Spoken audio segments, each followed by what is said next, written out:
You're watching Mirror 7 News. Stay informed, stay ahead for more news.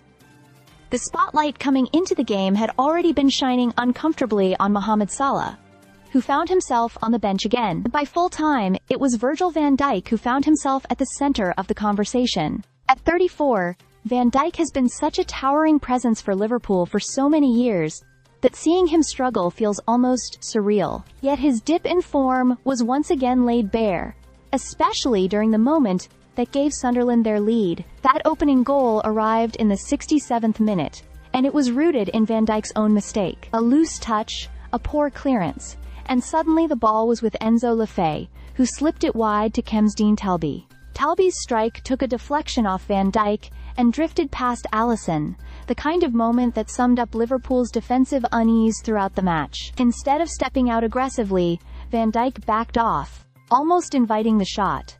For a defender who once radiated total control, it was jarringly out of character. To make things worse, Sunderland didn't just sit back and hope for something to happen.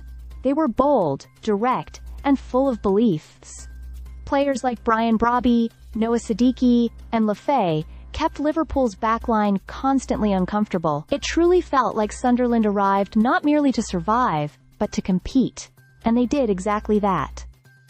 Liverpool, on the other hand, were sluggish and short of ideas. Cody Gakpo struggled in the first half, prompting Arne Slot to introduce Salah at the break.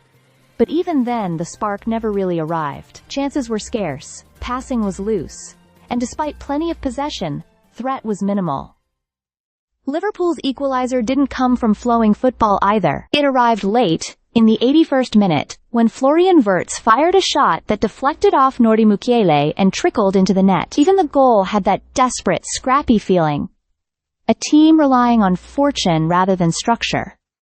The tensest moment came in stoppage time, and it didn't belong to Liverpool. Sunderland substitute Wilson Isidore broke free, rounded Alisson, and looked certain to score. Only a remarkable recovery run from Federico Chiesa.